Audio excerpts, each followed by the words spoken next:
I used to think that betrayal was something you could spot coming. A look, a shift in routine, a distance in their eyes. But with Emma, it wasn't obvious at first. She was perfect at pretending, perfect at making me believe everything was fine. It started small. She began working late more often, claiming deadlines were piling up. I didn't doubt her. She was ambitious, always striving to be the best at her job. But one night, when I called her office, the receptionist casually told me she had left hours earlier. My chest tightened, but I told myself maybe she just forgot to check out. Then came the phone. She used to leave it lying around, unlocked, sometimes asking me to reply to her friends if she was busy. Suddenly, it never left her side. She even started taking it with her into the shower. That was the moment alarm bells rang in my head. One Friday, she told me she was staying over at a friend's because they were having a girls' night. I didn't question it until I saw her friend's story online. She was on vacation in another city. So who exactly was Emma spending the night with? I couldn't sleep. Around 2 a.m., I drove past the bar Emma claimed to be at. It was closed. My heart pounded as I checked our location sharing app. Her pin showed she was at a hotel across town. I parked outside and waited. 30 minutes later, I saw her step out with him. A man I had never seen before, but one who looked far too comfortable holding her hand. They laughed, kissed, and disappeared into the night, leaving me sitting in my car, gripping the steering wheel so hard my hands went numb. The next day, she came home smiling, carrying takeout like nothing happened. She told me she missed me. She even kissed me on the lips.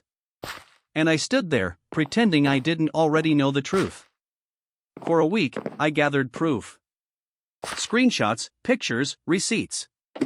I wanted her to confess, to give me the honesty I deserved. But she never did. Instead, she spun lies, one after another, never realizing I had already unraveled her story. Finally, I sat her down. I asked her to tell me about her girls' night. She launched into a rehearsed story, details so neat they almost sounded real. I let her finish, then I placed the photos on the table. Her face drained of color. She opened her mouth but no words came. For the first time, Emma, the woman who always had an answer, had nothing to say. I didn't yell. I didn't cry. I simply stood up, packed a bag, and left. Because betrayal doesn't deserve an audience. The truth is, heartbreak doesn't come when they cheat. It comes when you realize they were capable of looking you in the eyes, smiling, and lying all at the same time. I used to think that silence in a relationship meant comfort. That being able to sit quietly with someone without speaking was a sign of love. But with Laura, silence started to mean something else, secrets. At first, it was the little things. She stopped leaving her phone unlocked around me. The cheerful goodnight text she used to send when working late disappeared. And the way she smiled, it was different. Not the warm, easy smile I had fallen in love with, but one that felt forced, as if she was hiding a story she couldn't share. One evening, she told me she was going out with her co-workers for drinks. I believed her until midnight came and she still hadn't returned. Out of habit, I opened our shared location app. Her pin wasn't at the bar she mentioned. It was across town, at a quiet little restaurant we had once gone to together. I drove there, my heart racing. And there she was, sitting by the window, holding hands with a man I didn't recognize. Her laugh carried through the glass, the same laugh that used to be mine. I wanted to storm inside, demand answers, but instead I froze. Watching her with him felt like a knife twisting deeper with every second. I went home, numb, and waited. When she returned hours later, she smelled faintly of cologne. She kissed me on the cheek and whispered "I love you" as if nothing had happened. I stared at her, wondering how those words could come so easily after what I had just seen. Over the next week, I watched her carefully. Her excuses became more elaborate, her absences longer. Finally, I couldn't take it. I set a simple test. I told her I was leaving town for work, packed a bag, and drove only a few miles away. From my car, I checked the hidden camera I had set up in our living room. That night, she walked in with him. laughing, comfortable, as if our home belonged to them. He placed his arm around her, and she didn't flinch. Instead, she leaned into him, the way she used to lean into me. I didn't cry. I didn't even feel anger anymore. Just a strange, heavy emptiness. I let them sit there for nearly an hour before I walked through the door. The shock on her face was something I'll never forget. She stumbled, tried to speak, but no words came.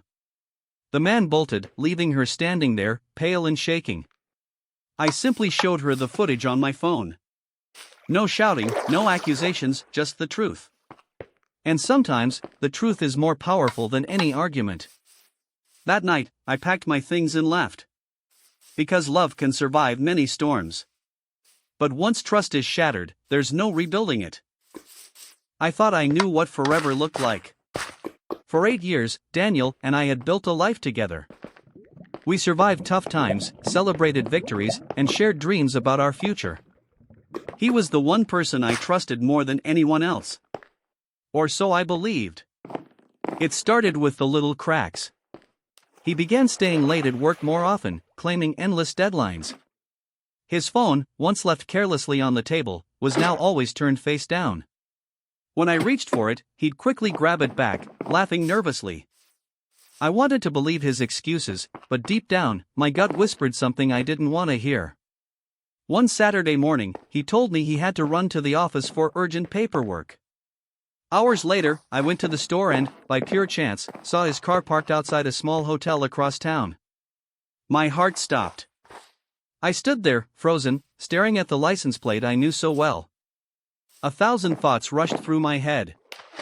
I waited, hoping I was wrong. But when he finally walked out, he wasn't alone. She was with him, a woman I had never seen before, laughing, brushing her hand against his. The kind of touch that screamed intimacy. I ducked behind my car, praying they wouldn't see me. My hands were shaking, my chest tightening, as if my world was crumbling in slow motion. I didn't confront him then. Instead, I pretended everything was fine. I cooked dinner, smiled, kissed him, and listened to his lies about long hours. But inside, I was planning. The following week, I borrowed a friend's camera and placed it in the living room. Hidden, almost invisible. I told him I was visiting my parents for the weekend, kissed him goodbye, and left. But I wasn't at my parents' house. I was sitting in my car, parked a block away, watching the live feed on my phone. And then it happened. He walked in with her. Not even a shred of guilt on his face. They sat on our couch. The one where we had watched movies and fallen asleep in each other's arms. She leaned against him, laughing, and he kissed her like I didn't exist. My tears blurred the screen. I wanted to storm in, scream, throw everything away. But instead, I let it play out. I wanted him to tell me himself, to give me the truth I already held in my hands. When I came back from my parents, he greeted me like nothing had happened. He hugged me, smiled, and asked how my trip was. I let him talk. And then, without a word, I showed him the footage. His face drained of color. Excuses poured out, stress, weakness, confusion. But I didn't listen. Because in that moment, I realized something powerful. Sometimes betrayal doesn't just end a relationship. It frees you. It forces you to walk away from someone who never deserved you in the first place. I never thought the woman I loved the most would become the reason my heart shattered. Emily and I had been together for 6 years. We built everything side by side, our home, our routines, our little traditions that made us feel safe. She was my world, the one I trusted blindly. But sometimes the people we trust the most are the ones holding the sharpest knives. It started with little things. She became distant, her phone always glued to her hand, screen turned away from me. She smiled at messages but never explained why. I convinced myself it was work, stress, anything but betrayal. I didn't want to see the truth. One Friday, she told me she was going out with friends. I believed her, why wouldn't I? But hours later, scrolling through Instagram, I noticed her best friend was posting from home, not out at any bar. My stomach twisted. I called Emily. She didn't answer, then texted back, "It's too loud here, can't talk. Love you." That's when the first real crack appeared inside me. The following week, I came home earlier than usual. In our driveway was a car I didn't recognize. My heart raced. I quietly stepped inside, and the sound of laughter hit me like a knife. Her laughter, but not with me. I peeked around the corner, and there she was, sitting with a man on our couch, holding his hand like it had always been his place. I froze. I didn't scream, I didn't fight. I just stood there, listening to them. The way she looked at him. I hadn't seen that look directed at me in months. I left without them knowing, but the image burned into my mind. For days, I acted normal. I smiled, kissed her, asked about her day, but inside, I was hollow. Finally, I set a trap. I told her I had a business trip out of town. She kissed me goodbye, told me to be safe. That night, from a hotel room just 15 minutes away, I watched the cameras I had hidden in our house. And there it was, the proof I never wanted. She walked in with him, laughing, kissing, touching him like I no longer existed. In my own home, in the space we had built together. When I returned, she played her part perfectly, asking me about my trip. I let her finish her lies before showing her the footage. Her face drained of color, her excuses tumbling out, confusion, loneliness, needing attention. But none of it mattered. That night, I packed my things and walked away. Because sometimes, the deepest betrayal doesn't come with screaming or broken plates. It comes in silence, in the quiet realization that the person you loved most had already left you long before you caught them. I never thought I'd be the kind of person who doubted the love of their life. For years, I trusted Rachel with everything. She was my safe place, my home. But over time, little cracks started to appear. She began hiding her phone at night, turning it face down when messages popped up. When I asked, she laughed and said, "It's just work stuff, nothing exciting." I wanted to believe her, so I did. But then came the lies that didn't make sense. She said she was working late, yet her car wasn't in the office parking lot when I drove by. She told me she was with friends, but her friends posted photos that proved otherwise. Every excuse chipped away at the picture-perfect life I thought we had. One night, I decided to follow her. She told me she was heading to the gym. Instead, I watched her drive across town to a small restaurant. My chest tightened as I parked far enough away not to be noticed. And then I saw him. Tall, dark-haired, leaning across the table as she smiled in a way she hadn't smiled at me in months. It wasn't just the dinner. It was the way she reached for his hand. The way her entire body leaned into his presence, like he was gravity and she couldn't escape. I sat there for nearly 2 hours, frozen, watching the woman I loved share pieces of herself with someone else. When she finally drove home, I followed at a distance, rehearsing what I'd say, but when I walked in the door and saw her acting so normal, kissing me, asking about my day, I couldn't bring myself to confront her. Not yet. Instead, I waited. For weeks, I gathered proof. Every message, every excuse, every moment she chose him over me. I became a detective in my own relationship, desperate for the truth I already knew.